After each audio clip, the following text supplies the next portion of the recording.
मैं नासिर हुसैन आप सबका जीएन राइजिंग स्टार्स में स्वागत करता हूं। आज हम लोग पढ़ने वाले हैं यहाँ से क्लास 8 मैथ्स और चैप्टर नंबर 14 फैक्टराइजेशन। आज हम लोग पढ़ेंगे फैक्टराइजेशन के बारे में और दरअसल हम लोग यहाँ से शुरुआत करेंगे कि हम लोग यहाँ पढ़ेंगे कि फैक्टराइजेशन दरअसल में होता क्या है। उसके बाद फिर हम लोग मेथड ऑफ फैक्टराइजेशन में की बात करेंगे।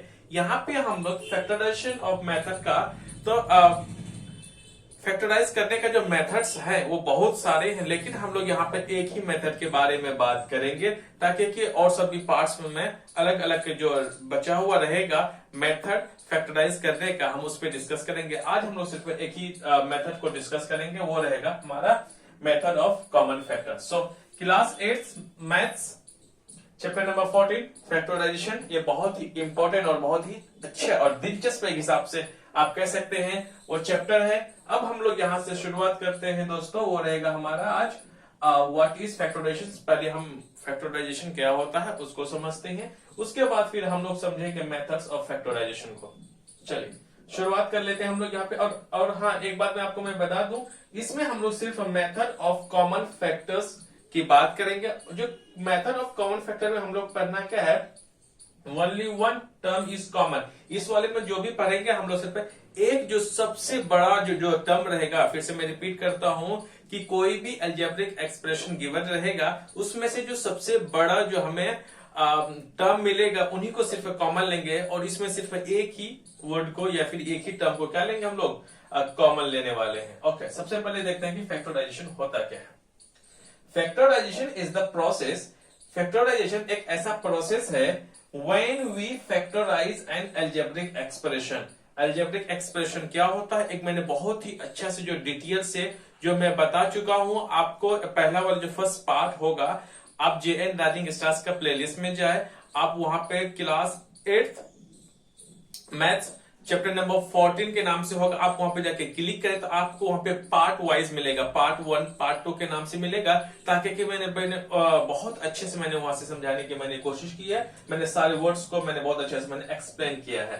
देख लीजिए यहाँ पे क्या होता है, जब हम लोग किसी भी अलजेब्रिक एक्सप्रेशन को, किसको, अलजेब्रिक एक्सप्रेशन को क्या करते हैं, फैक्टराइज करते हैं, we write it as the product of simpler factors. और हम लोग जो भी अलजेब्रिक एक्सप्रेशन को हम लोग फैक्टराइज करने के बाद जो भी हमें फैक्टर्स मिलता है उन फैक्टर्स को हम लोग किसमें रखते हैं, मल्टीपल में रखते हैं, या फिर उन सारे फैक्टर्स को प्रोडक्ट के फॉर्म में रखते हैं। These factors can be numbers, जो फैक्टर्स होगा वो नंबर भी हो सकता है, वेरिएबल्स भी हो सकता है, और कोई भी अलजेब्रिक एक्सप्रेशन भी फॉर्म कर सकता है।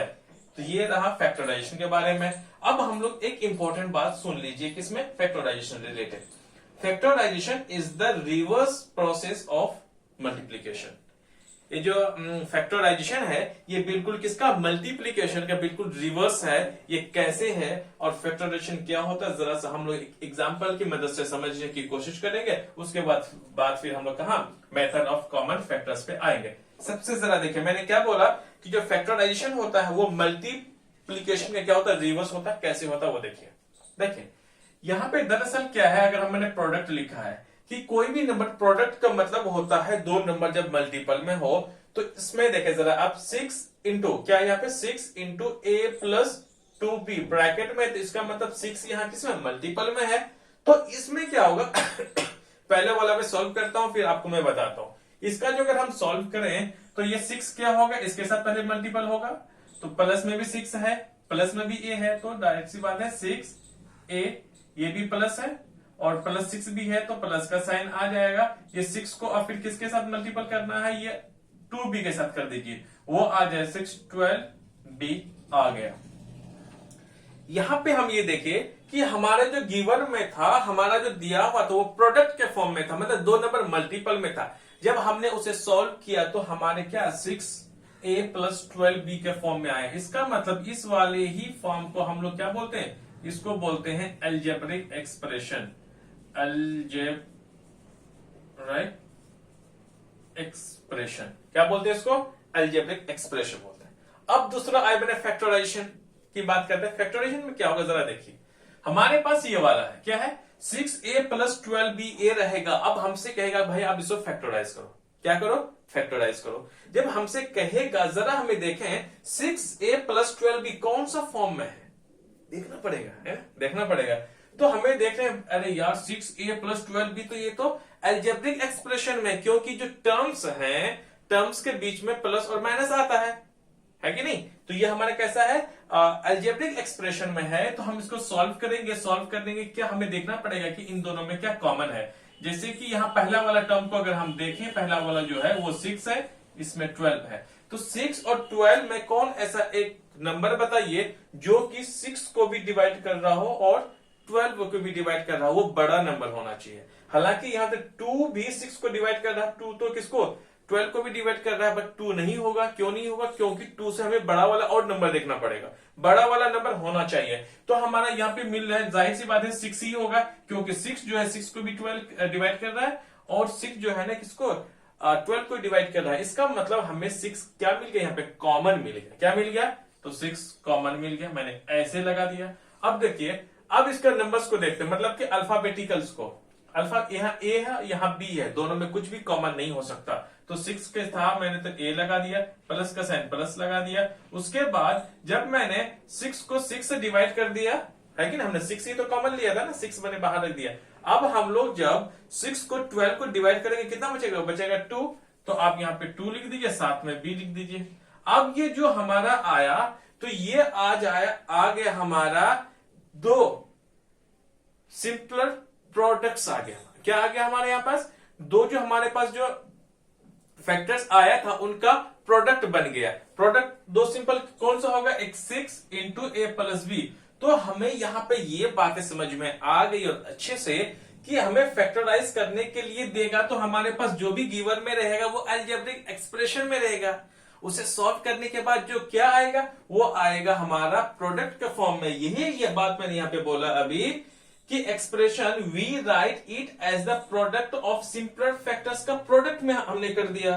कैन बी, वो नंबर्स भी हो सकता है, वेरिएबल भी हो सकता है, या फिर अलजेब्रिक एक्सप्रेशन भी होगा। आ रही बात समझ में। दूसरा और मैं बता दे रहा हूं ताकि आपको ज्यादा और समझ में आएगा।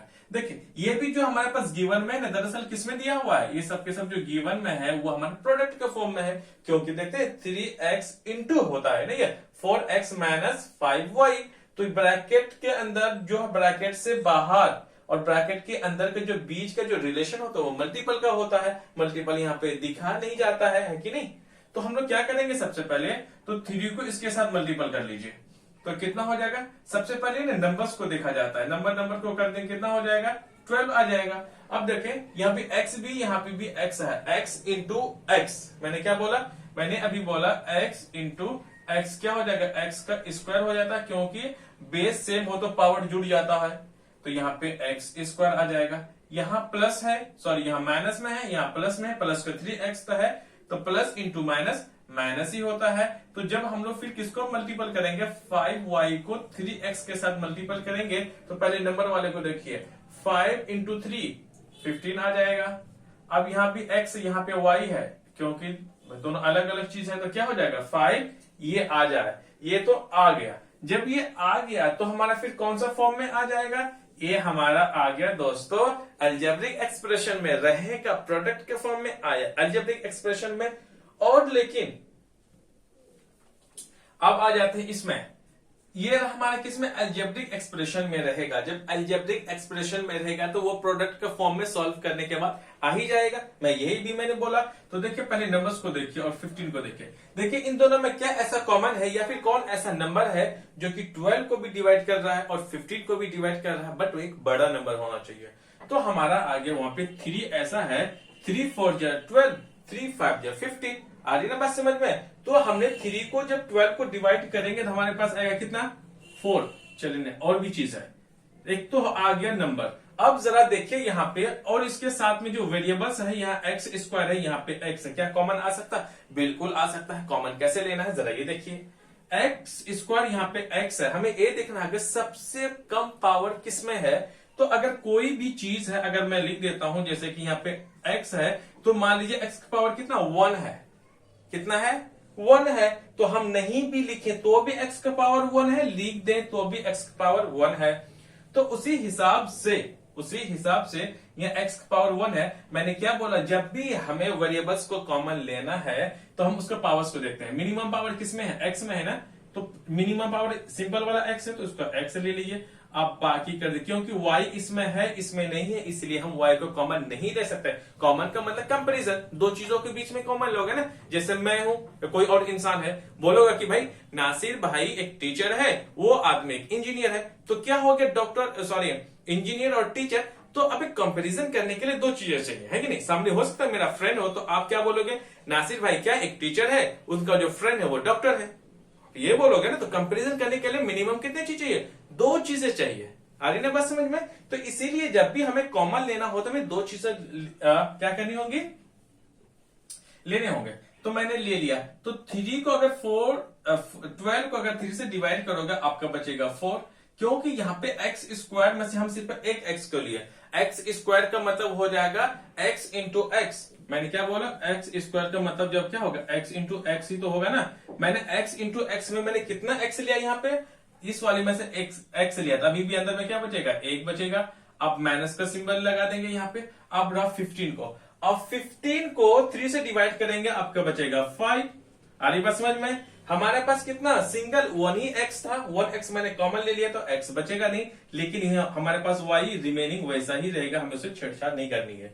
तो कुल मिलाकर के बात यह हो गया, अब हमारे पास जो आंसर में आया है वो हमें किसका, प्रोडक्ट के फॉर्म में आया। किसके फॉर्म में आया, हमें प्रोडक्ट के फॉर्म में आ चुका है। सो रहेगा किसमें, अलजेब्रिक एक्सप्रेशन में। आंसर किसमें आएगा आपका, प्रोडक्ट के फॉर्म में। इसीलिए अभी मैंने आपको ये समझाने की मैंने कोशिश किया, जो फैक्टराइजेशन होता है वो बिल्कुल मल्टीप्लीकेशन का इनवर्स क्या होता है, उल्टा होता है। देखिए जरा यहाँ पे फैक्टराइजेशन में हमें अलजेब्रिक एक्सप्रेशन में रहेगा, हमें प्रोडक्ट के फॉर्म में निकालना है। जब हमारा प्रोडक्ट का फॉर्म में रहेगा, सॉल्व करने के बाद क्या अलजेब्रिक एक्सप्रेशन में आ जाएगा। चलिए अब हम लोग चलिए और एक एग्जांपल आई होप बच चुका है यहाँ पे, जरा हम लोग भी इसको देख लेते हैं। एक एग्जांपल क्या है जरा देखिए, ये वाला इनके साथ मल्टीपल कीजिए, 10 इंटू 5 50, x है, x तो रहेगा ही उसके साथ में, और साथ में इन्हीं 10 को किसके साथ मल्टीपल करना है, देखिए प्लस में 10 है, माइनस में 2 है, तो प्लस इंटू माइनस माइनस में ही रहेगा। तो 10 को 2 से डिवाइड कर सॉरी मल्टीपल करोगे तो 20 आपका हो जाएगा। तो ये किसके फॉर्म में आ गया, अब हमारे पास आ गया ये अलजेब्रिक एक्सप्रेशन में। जब अलजेब्रिक एक्सप्रेशन को सॉल्व करोगे तो वो आ जाएगा आपका प्रोडक्ट के फॉर्म में। जब प्रोडक्ट के फॉर्म में रहेगा तो सॉल्व करेंगे आप किस में आ जाएगा, अलजेब्रिक एक्सप्रेशन में आएगा। जब मैंने ये सब बोला, अगर आपको समझ में नहीं आ रहा ना, आपको क्या करना है, इसको 2-3 बार उसको सुनना है और समझना है। जब आपकी बातें यहाँ पे क्लियरिफिकेशन हो जाएगा, नहीं यकीन मानिए मेरा, आगे वाले आने वाले जो मैं क्वेश्चंस कराऊंगा बहुत आसानी से ये होगा। अब आ जाइए इधर देख लेते हैं जरा। हमारे पास किसमें अलजेब्रिक एक्सप्रेशन में गिवन है, सॉल्व करेंगे तो क्या आएगा, जल्दी बोलो जल्दी बोलो। यस आपने सही पकड़ा, वो कौन सा आएगा, वो आएगा प्रोडक्ट के फॉर्म में। वो कैसे आए जरा देख लीजिए। इन दोनों में से क्या कॉमन दिख रहा है, अच्छा जी ये भी नंबर, एक है 20 दूसरा है 50। अच्छा तो इसमें से मैक्सिमम जो आएगा वो 10 आएगा। क्या आएगा, 10 को जब 50 को डिवाइड करोगे आपका बचेगा कितना, 5। x तो रहेगा ही, आप सॉरी लेना क्या है, 10 पहले हमें कॉमन लेना है, मैंने ले लिया। तो अब क्या बचेगा, यहाँ पे 5 बचेगा, इसकी क्योंकि यहाँ पे x नहीं यहाँ पे x है, तो ये 5 के साथ मैं x लगा ही दूंगा।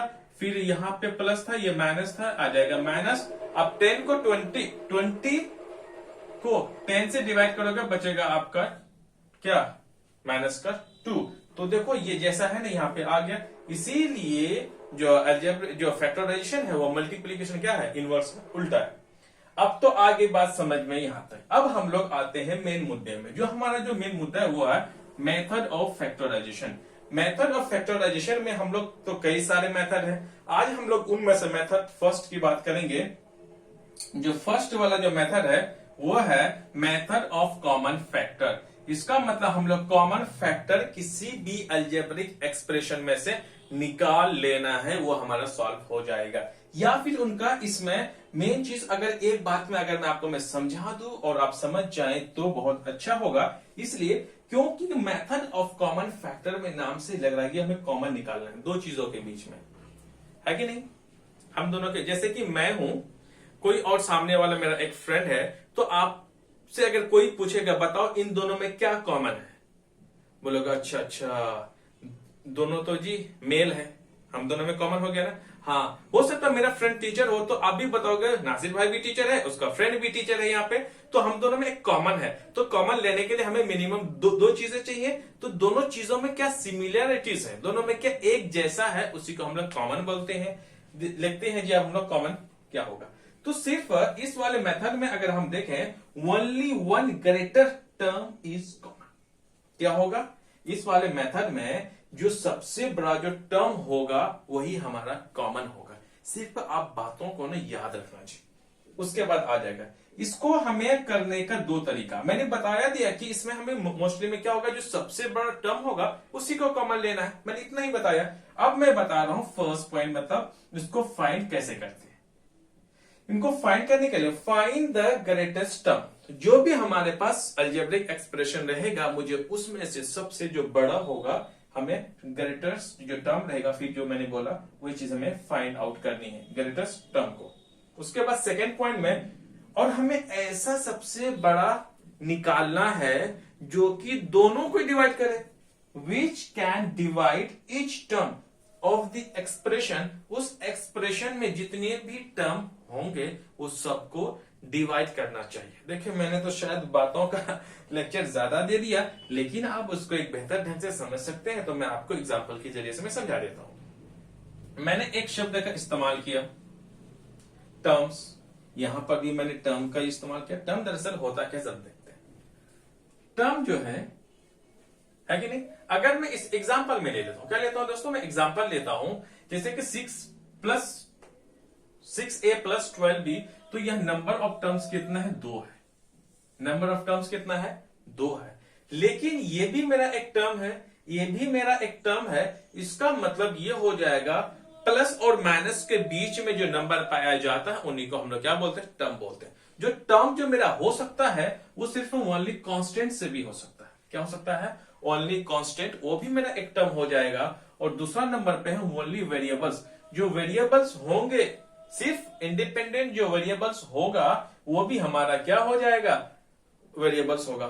जैसे कांस्टेंट का मतलब मैंने बोला नंबर वाला, सिंपल है ना, 2, 3, 5, 10 एक्सेट्रा, जो भी जितने भी आप नंबर आप देख सकते हैं। साइन की मैं बात नहीं कर रहा हूं, और टर्म्स में जो भी साइन आने वाला है 2 ही साइन आएगा, एक प्लस का एक माइनस का आएगा। जो फर्स्ट पार्ट है उसको प्लीज आप जरूर देख लें, बहुत ही इंपॉर्टेंट होगा वो आपके लिए। ओके जी, ओनली वेरिएबल्स का मतलब होगा जैसे x है, x square, y cube, x cube, t, m, n, p, q etcetera, जितने भी आपके अल्फाबेटिकल वर्ड्स है, सिर्फ a, b और c को छोड़ करके सारे के सारे क्या आपका वेरिएबल्स होगा। वो इंडिपेंडेंट भी लिखा जा सकता है एज अ टर्म का फॉर्म में। कैसे होगा, अब तीसरा जो आएगा, तीसरा आएगा कांस्टेंट प्लस वेरिएबल, दोनों का मिक्सअप हो जाएगा। क्या हो जाएगा, दोनों का मिक्सअप हो जाएगा। जैसे कि एग्जांपल के तौर पे अगर मैं ले लूं, वो है 5x स्क्वायर। 5 कांस्टेंट टर्म है, लेकिन हम लोग यहाँ पे अब कांस्टेंट टर्म नहीं बोलेंगे, हम यहाँ पे बोलेंगे उसको कोफिशिएंट बोलेंगे। कोफिशिएंट का मतलब होगा वेरिएबल के साथ में जो भी मल्टीपल में जो भी नंबर दिखे आपको, उसको हम लोग कोफिशिएंट बोलते हैं। फिर से मैं रिपीट करता हूं, वेरिएबल्स के साथ में जो भी नंबर्स हमें दिखता है उन्हीं को हम लोग कोफिशिएंट बोलते हैं। तो 5x स्क्वायर, तो ये भी अपने आप इंडिपेंडेंट टर्म होगा। जैसे कि मैंने लिखा 10x स्क्वायर, ये भी अपने आप में एक टर्म है ना। तो एग्जांपल लेकर के मैं समझाता हूं, जब यही सारे टर्म्स प्लस और माइनस के बीच में आ जाए तो उन्हीं को हम लोग बोलते हैं एक्सप्रेशन बोलते हैं। चलिए, जो मैंने बोला, जब मैं क्वेश्चंस को सॉल्व करूंगा तो मैं इन सारे मैं बोलता मैं जाऊंगा वहां पे, है कि नहीं, आप जरा देख लीजिए।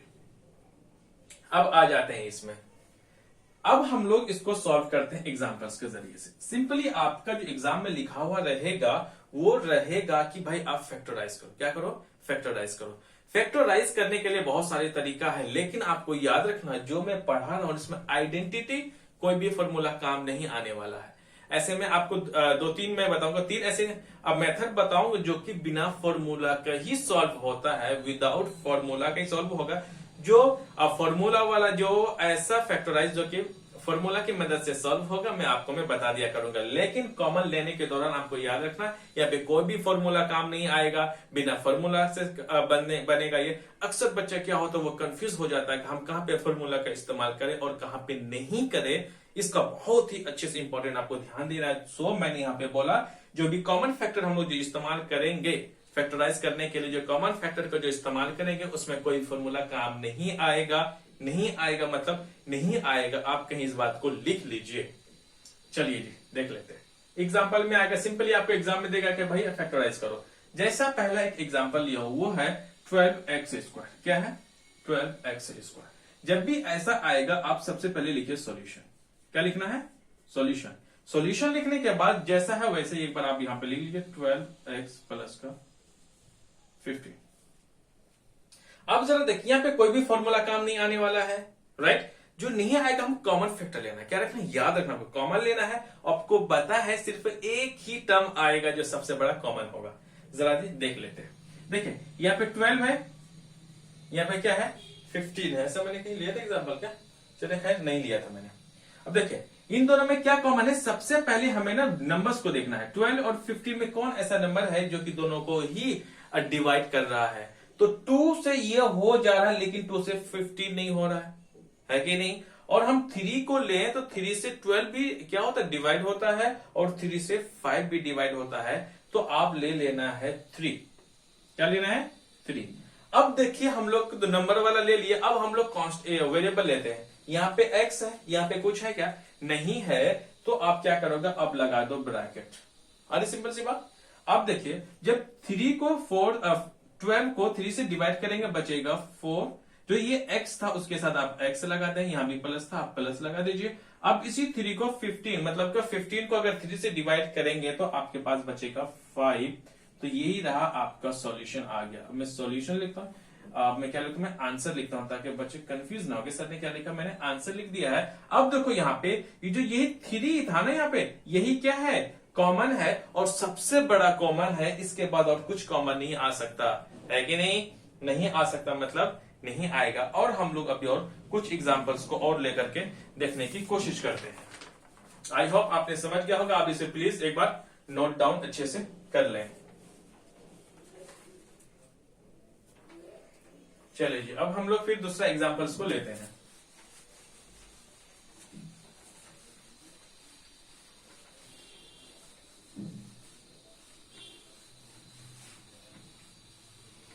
चलो जी दूसरा जो एग्जांपल है आप 1 2 करके लिखना है। 1 है ना, मैं 10 एग्जांपल लूंगा यहाँ पे। चलिए जी अब दूसरा एग्जांपल है वो है 6c² माइनस 4cd। ये हमारा क्या है? एग्जाम्पल दिया हुआ है, राइट। अब हम लोग यहां से देख लेते हैं। अब हम लोग यहां से देखेंगे कि आप लिखोगे क्या? सॉल्यूशन लिखोगे। क्या लिखना आपको? सॉल्यूशन लिखेंगे।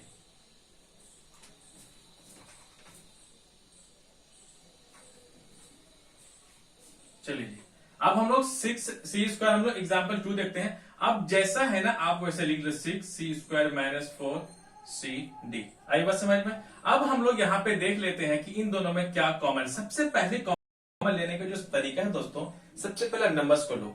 यहाँ पे 6 है, यहाँ पे 4 है। इन दोनों को कौन चीज आपको डिवाइड कर रहा है? वो है 2। जब इन दोनों को डिवाइड कर रहा है ना तो 2 कर लिया, उसके बाद नंबर्स का काम खत्म। अब आ जाते हैं हम लोग किसका? आप लोग आ जाते हैं इसको अल्फाबेटिकल को। देखो यहाँ c² है, यहाँ पे c है। तो अब देखो कुछ भी नहीं, इसका पावर 1 है। तो इन दोनों में जिसका पावर कम है वो कॉमन ले लो। c का पावर 1 है तो मतलब सिंगल c हमने ले लिया। और कुछ कॉमन है, यहाँ पे d है लेकिन यहाँ पे d नहीं है इसलिए हम कॉमन नहीं ले सकते, हमने ब्रैकेट लगा दिया। अब बताओ 6 को 2 से डिवाइड करोगे तो हमें क्या मिलेगा? हमें मिलेगा 3। अब बताओ c² का मतलब कितना c था? 2 था ना, ये तो था। c² का मतलब c इंटू c। तो अब क्या होगा? तो इनमें से हमने एक लिया है तो एक बाहर ले लिया, तो एक भी अभी अंदर बचेगा नहीं, ये रहेगा। अब देखिए यहाँ पे प्लस था, यहाँ पे माइनस, हमने माइनस ले लिया। अब 4 को अगर हम 2 से डिवाइड करेगा बचेगा 2। और जो एक c था तो एक c मैंने बाहर ले लिया तो कुछ नहीं बचेगा, c तो बचेगा नहीं। अब हम लोग d की मैं बात करता हूँ। d तो हमने कॉमन लिया ही नहीं इसलिए इसके साथ में क्या बन जाएगा? डी बन जाएगा। यही रहा हमारा क्या, ये हमारा दोस्तों आंसर, ये हमारा सॉल्व हो गया। क्योंकि हमारा कितना टर्म कॉमन आ रहा है, सिंगल टर्म आ रहा है, वो भी सबसे बड़ा वाला टर्म आ रहा है। आ रही बात समझ में। अब हम लोग तीसरा एग्जाम्पल को देखते हैं और समझते हैं। तीसरा है 7x माइनस 42। अब हमें इनमें से क्या लेना है, कॉमन लेना है। देखिए जो चीज आपको लगता है कि समझ में आ रहा है ना, तो you can try to do. मुझे आप स्टॉप कर दीजिए, मतलब मुझे नहीं करना है पॉज, आप वीडियो को पॉज कर दीजिए, उसके बाद फिर इसको सॉल्व करने की कोशिश कीजिए। जहां अगर आपसे नहीं होता है तो फिर आप यहाँ पे देख लेना सॉल्यूशन, है कि नहीं, देख लीजिए। इन दोनों में अगर हम लोग लिख लेते हैं, फिर से मैं लिखता हूँ सॉल्यूशन, फिर जैसे है वैसे ही आप लिख लो, ताकि एग्जाम पे आपको एग्जाम में ऐसे लिखना है। ओके, अब देखिए सब नंबर्स को देखते हैं। ये रहा 7 और 6। आप कोशिश कीजिए कि 7 और 42 को कौन कौन डिवाइड कर रहा है, तो मैं बता दूं यहाँ पे आपको, तो यह 7 ही कर रहा है। क्या कर रहा है, 7 खुद हो रहा है। 7 6 से कितना होता है 42, 7 6 जा 42, 7 6 का 42, तो ऐसे भी आ जाता है। तो मैंने 7 को मैंने ले लिया। देखिए अब देखिए x यहाँ पे कुछ भी नहीं है, तो हम x नहीं ले सकते कॉमन, क्योंकि x है ही नहीं इसमें, इसलिए नहीं ले सकते। हमने लगा दिया ब्रैकेट। तो क्या होगा 7x में से, जब 7x का मतलब होता है x, 7 इंटू एक्स, तो हमने किसको लिया, सिर्फ 7 का लिया, तो अभी भी तो x बचा हुआ है ना, तो जो बचा हुआ आप यहाँ पे लिख लें, माइनस का माइनस लगा दो। तो 7 को अगर हम लोग 42 को 7 हमने कॉमन लिया है ना, जब भी आप 42 को 7 से डिवाइड करेंगे तो आपके पास बचेगा क्या 6। तो और कुछ कॉमन नहीं लिया जा सकता इस वाले ब्रैकेट के अंदर में। तो फाइनली क्या हो गया, यही हमारा आंसर हो गया, ये हो गया सॉल्व। आगे बात समझ में। अब हम लोग लेते हैं 4th नंबर। आप इसको चलो 4th नंबर ले लेता हूं मैं यहीं पे। आप इसको क्या कर साथ में नोट डाउन करते भी चले। और ये 4th क्वेश्चन रहेगा, वो रहेगा 9n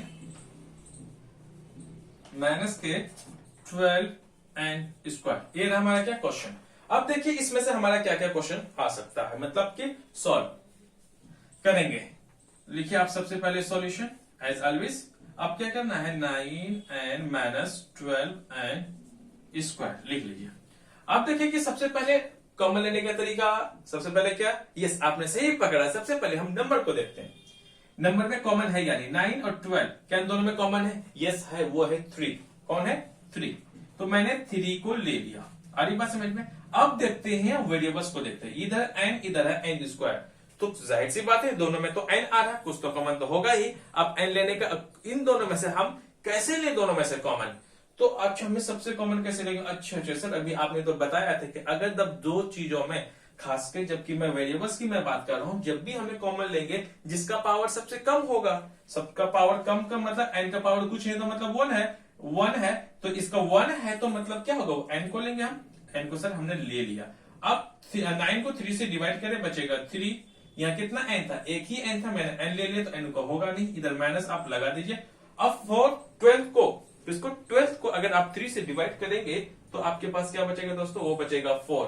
अब आ रही बात समझ में, n स्क्वायर का मतलब 2n था, तो एक n हमने ले लिया, तो अभी भी हमारे पास कितना n बचेगा, 1n बचेगा। यही आपका रहेगा क्या आंसर, जो 3n है यही क्या है, कॉमन है सबसे। आ रही बात समझ में। अब हम लोग आ जाते हैं आगे, वो है क्वेश्चन नंबर 5। क्वेश्चन नंबर जो 5 रहेगा वो रहेगा 12y माइनस का 15, यही रहेगा। तो इसको सबसे पहले फिर से आप हमेशा की तरह क्या करो, सॉल्यूशन लिखो। तो इन दोनों में क्या कॉमन आ सकता है, सबसे पहले नंबर को देखो, 3 और 12, सॉरी क्या है 12 और 15 दोनों में कॉमन आने वाला जो, फिर इसको पहले आप वैसे एक बार लिख लीजिए। अब इसमें से आएगा 3 कॉमन ही आ जाएगा। अब y यहां पर है, यहां पे नहीं है, तो y हम कॉमन ले नहीं सकते, तो हम लोग सिर्फ लिख लेंगे, क्योंकि अब 12 को 3 से डिवाइड करेंगे बचेगा 4। आ रही बात समझ में, मेरी बातों को भी आपको ध्यान देना है। और 15 को अगर हम 3 से डिवाइड करेंगे दोस्तों, तो वो बचेगा क्या, आपका बचेगा 5।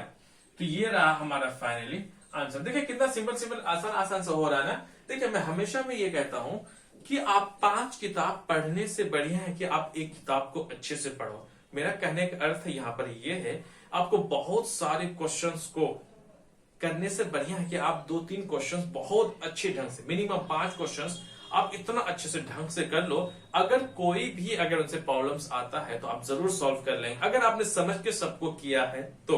आ रही ना बात समझ में? ऐसा नहीं है कि ये एक समझ में आया नहीं, आप दूसरा कर रहे हो, तीसरा कर रहे हो, चौथा कर रहे हो, समझ में आ ही नहीं रहा, खामखा आप सिर्फ कॉपी पेस्ट कर रहे हो, है कि नहीं यार? अब कीजिए, अब आ जाइए 6 नंबर पे। 6 नंबर पे अगर हम आ जाए, क्वेश्चन नंबर वो है पी स्क्वायर, थोड़ा सा क्या लेवल हमारा बढ़ता जा रहा है, P square Q R plus P Q plus P R ए रहा। देखिए हमें कॉमन क्या लेना होगा, अब सबसे पहले हमें कोशिश करनी होगी, देखिए इधर पी है तो हमें क्या करना, लाइक टर्म्स करना है, मतलब कि पी वालों का एक तरफ रखना है क्योंकि पहले पी है, उसके बाद फिर आगे ले जाना है। अगर मैं सॉल्यूशन में अगर मैं लिख दूं, देखिए पहले हमें क्या करना होगा, लाइक टर्म, जैसे कि यहाँ पे पी है, यहाँ पे क्यू आर है, तो हम यहाँ पे नहीं लिखना, सबसे पहले अगर मैंने पी को लिख लिया है तो हमें क्या करना पड़ेगा, हमें पी वाले टर्म को इसके साथ में लिखना होगा। एक तो क्यू आर है, ये तो हो नहीं सकता, ये रहा पी क्यू, आप ये रहा एक दूसरा पी आर, इन दोनों में से जो भी चाहे पी के बगल में ला करके रख दे, उसके पड़ोस में लाकर आप ठहरा दे। जैसे कि ये रहा पी क्यू मैंने लिख दिया, अब ये रहा ना Q R plus P are, तो इन क्या हो सकता है, आप ना ऐसे से दो दो करके ले, जब भी 4 आ जाए, कितना आ जाए 4, जब भी आ जाए तो उसमें से हम 2 कॉमन ले सकते हैं। जैसे कि मैं बात कर रहा हूं इसमें, ये दोनों वाले टर्म को अगर हमने ब्रैकेट में लगा दिया, कोई गलती नहीं होगी हमसे, क्या नहीं होगी दोस्तों, हमसे कोई भी गलती नहीं होगी। जरा देखिए इन दोनों में अगर हम देख लें, पी कॉमन है, क्या कॉमन है, पी को ले लिया, पी स्क्वायर था तो पी ले लिया, सिंपल, क्या हमारे पास पी बचेगा, प्लस ए रहा, यहाँ पे पी क्यू था तो पी को हमने ले लिया, बचेगा सिंपली क्यू, प्लस है, प्लस लगा दीजिए। अब इसमें आइए, एक Q R plus P are, तो क्यू है इधर, पी है, कॉमन तो है नहीं, लेकिन आर इसमें भी है, आर यहां पर भी है, तो हमने सिंपली मैंने आर लगा दिया। अब यहां पे क्या बचेगा, क्यू प्लस पी, आ रही बात समझ में? और याद रखिएगा इन दोनों में जो ब्रैकेट का अंदर में जो आएगा, वो दोनों ऐसे सिचुएशन में जब भी हम 4 वाला होगा, क्या वाला, फोर्थ टर्म, हाँ अभी याद आ गया कि मुझे, देखिए यहाँ पे टर्म जो है ना, कितने टर्म है, फोर्थ टर्म है, 1 term, 2 term, 3 term, fourth term है। आगे नंबर समझ में, जब भी फोर्थ टर्म वाले नंबर होगा तो हमेशा जो ब्रैकेट में आएगा ये दोनों एक जैसा आएगा। आपको क्या करना है, यहां पर, यहाँ पी है, पी प्लस आर हमने तो लिख लिया, और इन दोनों में से आप एक लिख दीजिए यहाँ पे मल्टीपल में, पी प्लस क्यू, फाइनली आपका क्या है, ये रहा आपका आंसर। ये रहा क्या, कॉमन टर्म्स हमारा इस वाले अलजेब्रिक एक्सप्रेशन में, जो हमारा सिर्फ क्या रहेगा, P R plus P Q हमारा क्या रहेगा, कॉमन रहेगा। अब छठा हो गया, अब हम लोग चलते हैं 7वें नंबर पर। 7वां जो नंबर रहेगा हमारा दोस्तों, वो रहेगा 7वां नंबर का क्वेश्चन है, वो है 10a square minus 15b square और साथ में प्लस 20c स्क्वायर। फिर आप क्या करें, सॉल्यूशन लिख दें। सॉल्यूशन लिखने के बाद जैसी जो चीज है आप एक बार वैसे लिख दें, आप प्लस 20c स्क्वायर, है ना, इसको कर लें। अब देखिए इन दोनों में क्या कॉमन, सबसे पहले नंबर को देखें, 10 है, 15 है, 20 है, तो जाहिर सी बात है यहां पर हमें एक ही नंबर कॉमन आ रहा है, वो आ रहा हमारा 5 को हमने लिख लिया। आ रही बात समझ? अब देखिए नंबर्स को किसको देखना है, अल्फाबेटिकल वर्ड्स को देखना है। जैसे यहाँ ए है, बी है, सी है, सब स्क्वायर में है, लेकिन यहाँ पे ए स्क्वायर है तो यहाँ का ए का नामो निशान है, मतलब ए नहीं है, और यहाँ पर भी नहीं है। इसका मतलब जितने भी टर्म है, टोटल यहाँ पे हमारा 3 टर्म है, तीनों टर्म में सिर्फ हमारा नंबर्स में कॉमन आ रहा है, लेकिन जो अल्फाबेटिकल वर्ड्स उसमें कॉमन नहीं आ रहा है। जो कॉमन नहीं आ रहा है उसको छोड़ दो। 10 को 5 से डिवाइड करोगे बचेगा 2, ए स्क्वायर को एज इट इज लिख दो, यहाँ माइनस है कि नहीं, यहाँ प्लस वाला लिया तो प्लस माइनस तो माइनस ही होना है, माइनस लिख दो यहाँ पे। अब आ जाए सिंपली बात, 15 को 5 से डिवाइड करोगे बचेगा 3, ये b है तो आपका b स्क्वायर ही रहेगा, प्लस में लिख दीजिए। 20 है, 20 डिवाइड बाई 5, इसका मतलब 20 को जब हम लोग 5 क्या ले रहे हैं, कॉमन ले रहे हैं, मतलब 5 से डिवाइड कर रहे हैं, बचेगा कितना, बचेगा 4, और c स्क्वायर तो रहेगा ही, ये रहा हमारा। सो हमारा जो फाइनली जो आंसर आएगा यही वाला हमारा क्या आएगा, आंसर आएगा। अब आ जाए जी 8वां पॉइंट पे, आ रही बात समझ में, 8वां पॉइंट पे आ जाइए, क्योंकि अब इसमें कुछ भी कॉमन नहीं है, इसीलिए हम लोग लिए जब इनको सब आप मल्टीपल करेंगे ना, फिर आपका यही वाला आंसर आ जाएगा, as it is, same as it is ही आ जाएगा। आ रही है ना बस समझ में, जैसे कि मैंने बता दिया था अभी। 8वें नंबर पे वो है, ये तो बड़ा छोटू सा सवाल है यार, ये सवाल जो है ना बहुत छोटू सा है, तो छोटू सा बीच में पता नहीं कैसे घुस गया। 3x - 24। अब जाहिर सी बात है, आप क्या करोगे, इनमें क्या कॉमन है, पहले नंबर्स को देखो। 3 है, 3 से भी डिवाइड होता है, 3 24 से भी डिवाइड होता है, मतलब कि 3 करता है ना। तो 3 ले लिया हमने कॉमन, तो 3 को 3 से डिवाइड बचेगा 1 में x क्या मल्टीपल में, तो 1 इंटू एक्स, तो हमेशा क्या आएगा, हमेशा x आएगा। ये कई बार बड़े बड़े बच्चे भी कंफ्यूज हो जाते हैं, सर अगर 1 इंटू एक्स करेंगे तो क्या 1 आएगा कि x आएगा। सो 1 इंटू एक्स हमेशा क्या आता है, x ही आता है। तो हमने यहाँ पे x ले लिया। अब 24 को अगर 3 से डिवाइड करोगे बचेगा आपका 6, तो आपका फाइनली आ गया आंसर। यहीं पे जो इन दोनों में होगा सबसे बड़ा कॉमन, वो सिर्फ 3 होगा और कोई दूसरा नंबर नहीं हो सकता। सारी बात समझ में। अब आ जाते हैं जी 8वां के बाद बारी आ जाता कौन सा, 9वें नंबर। तो मैंने बोला था ना कि यहाँ पे हम लोग सिर्फ 10 ही क्वेश्चन को डिस्कस करेंगे। 9th में है, मतलब 9वां नंबर जो क्वेश्चन है, x³ - 3x² - 3x। आ रही ना बात समझ में। अब देखिए इसको एज इट इज आप क्या लिखना बच्चे, सॉल्यूशन लिखिए। आप इसको लिखिए x³ - 3x² - 3x। आ रही बात समझ में। अब हमें देखना पहले वाले को, x है ना, क्योंकि x पहले वही लोग है ना जो यहाँ पे है, x है, x है, x है। तो जो तीनों चीजों में x है, जब हम वेरिएबल की मैं बात करता हूं तो किसको कॉमन लेना है, फिर से आपने सही पकड़ा कि जिसका कम पावर होगा उसको लेना है। यहाँ का x की पावर क्यूब है, मतलब x पावर 3 है, x पावर 2 है, लेकिन x पावर 1 है, तो हम मिनिमम सबसे वाला पावर ले लेते हैं। आ रही बात समझ में। जब यहाँ x पावर क्यूब था, मैंने एक x ले लिया, तो इसका मतलब x क्यूब का मतलब हो जाता है दोस्तों, x क्यूब का मतलब हो जाएगा x इंटू x। तो हमारा 3 आ गया ना, हमने 1 लिया तो अभी भी हमारे क्या 2 बचा, तो x पावर 2 अभी भी बचा हुआ है। जब आप इन दोनों का मल्टीपल करोगे तो x क्यूब ही आने वाला है, माइनस था। तो यहां पर 3 तो रहेगा ही, क्योंकि हमने 3 कुछ कॉमन नहीं लिया, हमने सिर्फ x वाले को लिया। तो यहाँ x² में से x को ले लिया, बचेगा x, यहाँ बचेगा माइनस, और यहाँ भी जो रहेगा कितना 3 रहेगा। हमने x था ही, हमने x ले लिया, हमारे पास कुछ भी नहीं बचेगा। फाइनली हमारे पास यही आंसर दोस्तों बचेगा। अब हमारा बचता है लास्ट नंबर, वो 10th नंबर, उसको भी हम लोग अच्छे से देख लेते हैं। अब प्लीज आप इनको नोट डाउन करें। जिसको समझ में अगर आ रहा हो तो बहुत अच्छी बात है, जिसको समझ में नहीं आ रहा तो प्लीज इसको 2 से इस वीडियो को जरूर देखें। और मेरा मुझ पर भरोसा है और मेरे एक्सपीरियंस पर भरोसा है और आप पर भी भरोसा है कि आपको आ जाएगा समझ में। अब आए जी कितने, 10वें नंबर पे। 10वें नंबर पे है 20L² m प्लस, अब आ जाएगा 30ALM।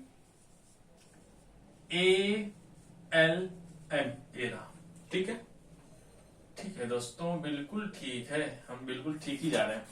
देखिए जी, जैसा है एज इट इज आप उसको ना लिख लिया करें, प्लस 30ALM। आ रही बात समझ में। हम देखें सबसे पहले नंबर्स को, 20 या 30 है, दोनों में क्या कॉमन आएगा, जाहिर सी बात आएगा वो 10 ही आएगा। 10 तो हमने जी ले लिया।